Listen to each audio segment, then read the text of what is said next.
Thanks for joining us for this episode of Chapter Chats with Dr. Chuck Hodel. We are going to be discussing Chapter 8, Implementation. Chuck, what do you say we dig into this important topic in ISD implementation? Implementation. Gosh, people have a different view of this. Sometimes you have the wrong view of this. As an instructional designer, it's one of the most important elements, and I say that about all of them, but it really is because this is where you do quality control. This is where you observe the product. This is where you make changes before you implement in large scale, even after pilot testing. And there's a lot going on here. And as a designer, you can't have this attitude that once you put it into a product and send it out to an instructional team or teach it yourself that you're done with this, because far from it. Implementation is really incredibly important. Can you talk a little bit about the nuts and bolts of implementation? What should a designer expect during this phase? Well, this is the time when you want to see what your product does. What does it do in the real world? How do learners react? How do facilitators react? How does the client react if they're involved in this? And it really is a time for you, in some ways, just sit back and enjoy what you've done and take advantage of just being able to observe what you've put together. But it's also a work time. And any designer that ignores implementation or doesn't get involved with it early in the design and the project phase of what you're doing is probably going to be missing something important. Now, this phase is different from the testing phase, the pilot testing phase. Can you sort of differentiate between the two for those who don't know that Yeah. difference? Pilot testing is when you do this in a safe environment where you go through the course and you say, okay, this is stuff that works well, this is stuff that doesn't work well, and you change it, and then you prepare that final product that will go out for the final implementation, at least in the first phase. So the difference is one, you can fix things rather rapidly and easily without fear of embarrassment or anything else. But when you get to implementation, the product has actually hit the road. You have real learners, you have real facilitators, and this is the time when you're going to be judged most harshly or most importantly, you can become the hero because this is where the client's going to see what the reaction is among all of the players here. Absolutely. Now, what are the three elements in a standard implementation flowchart? Well, it depends on what you're doing. Okay, first is obviously you deliver, you evaluate, and then you feed back. And you've got to look at all those things in the sense that, okay, this is our plan. So our hypothesis was we're going to take this contact, deliver it this way, and this is what's going to come out the other end. So during this time, you need to think about how you're going to deploy your evaluation instruments, whether you do a smile sheet or whether you're doing an actual master evaluation, and also look at the other fine points of how is the facilitation working. Did you choose a good facilitation crew? Are things all right there? And what is the final product? Are people leaving able to meet mastery? Are they satisfied with the course in the sense that they enjoyed it or didn't enjoy it? And you have to kind of run through it in that way. And there are three parts that you think about, but there are other parts too that you need to be concerned about. So, to me, it almost sounds like this is very tied, it's tied very much so to the evaluation process because when you implement, then as a designer, you step back from that implementation and you evaluate how it went. And then at that point, I would assume that you make some changes if changes are necessary. Yeah, I think if you're not a designer and you don't have a lot of experience in teaching or anything else, I think that you think that everything that happens is implementation. You don't think about how the product got there. You don't think about how the course was designed, which could take years in some cases, or an afternoon in others. But there's this notion of, to the uninitiated and to the non-professional design community, implementation is all there is. And once you realize that this is just one of 5, 6, 7, or 8 steps that you're going to be involved in as a designer, then you realize the importance of it and you think about it differently. So it is one of many elements of things that you need to govern and make sure your quality control in your product is where it needs to be. What are the two reasons for implementing level one evaluations? So when you think about level ones, what you're going to have is a smile sheet. And some people think this is important, some don't. What you have to look at is, did this population appreciate, enjoy, learn from this, viewed from their perception of it? And Did they like the coffee? Was the bathroom close enough? Was the room too cold, too hot?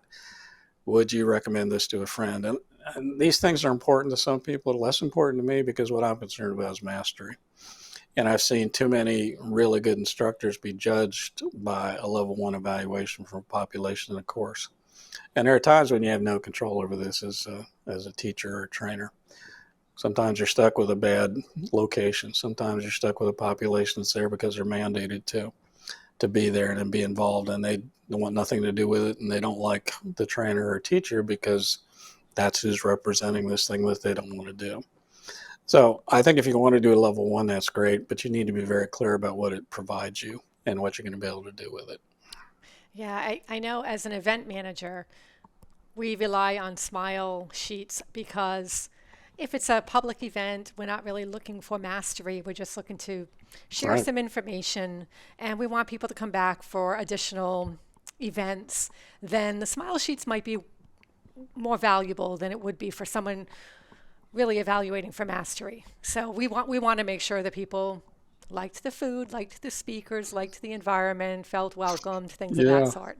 And I think this is one place where a designer can work with clients. And if all they're concerned about is results of level one, you're not really designing a course, probably. You're designing an event. An event is not an instructional design product traditionally. A course is an instructional design product. So if you have a client that just wants to entertain or make people feel good or get them to buy something or do something else, then you have to be very clear that we're not producing an instructional design product here. And that's okay. I don't have a value system for that one way or the other.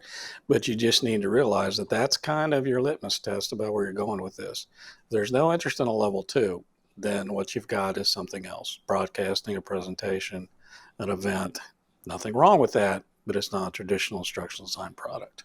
That is a great distinction, and I'm sure one that a lot of people they struggle with, and maybe they never really realized that. So it's a really important distinction that you just made there. What are some reasons for implementing a level two evaluation? Level two is really the difference between instructional design and everything else. Any instructional design wants learners to be able to reach mastery. And mastery is based on the objectives that you've written as a designer. So you write something, you want someone to be able to do something, and you have to be able to show how that is going to happen. So without a level two mastery, whether you use Kirkpatrick's approach or anybody else's, you have to determine mastery. Otherwise, you got nothing. And this is becoming increasingly important in higher education and certainly within organizations where they're spending a lot of money on course development and training. They want to know they're getting their money's worth. If you can't show that someone has learned something or a population of learners has learned something, then you really have nothing to say to them. Hey, it was a great course. Look at our level ones. Everybody was smiling when they left. And then they go out there and they still can't use the software or do anything that they're supposed to be able to do after this intervention. So if you don't do level two, then as far as I'm concerned, you don't have an instructional design product. Yeah. What is the purpose of the three quality ratings used when evaluating the implementation ISD element? The quality ratings are something that I came up with a while back because I thought we needed more quality control in instructional design in our products. And the three that I came up with are for design lesson plans and objectives. And what they do is they allow you to operationalize this notion of do I have a quality product or not? And I think since we are a science and since we are professionals in our field, I think we have to have quality control elements and ways to look at things that are reliable and certainly can be replicated and carried from one project and one course to another. So the quality ratings are one approach to doing that. And I say one because you can come up with as many as you've got time to come up with. This is simply my approach to it. And I know that there are people who use this, especially for objectives, to make sure that they've thought about all the different elements that go in there. But if you want to take it farther and look at your design plan products and your lesson plans, if you use Kanye's 9 events, then you're going to find them here. And if nothing else, you should review it and just see what the philosophy is behind this. And farther back in your mind, you need to put this notion that all of what we do should be a quality product. And how are we going to determine it's a quality product? You just can't say, well, that's a quality product. You have to be able to really operationalize what that means. So that's what I've tried to do with these three. But I would encourage people to come up with other ways to do this too. Absolutely. Can you think of anything else that we haven't discussed with implementation that you feel would be really important for someone tuning in today? Yeah, I think as you read this chapter, get a sense that implementation is an integral part of what we do as instructional designers, even though we may never teach the courses we design and may never be part of anything more functional than just sitting in the back of the room observing at this phase. It is an integral part of what you do. You are responsible for the quality of this product and the fact that it hits the road the way you designed it with the people you designed it for. So anyone that wants to just ignore this part of it, the implementation element, I think you're doing it at your own peril. Thank you so much for that. Thank you, everyone, for tuning in for this episode of Chapter Chats. We hope you enjoyed it. Please feel free to comment if you have any questions or concerns. We will get back to you on those. And hit subscribe if you haven't already so you get more of these. Take care.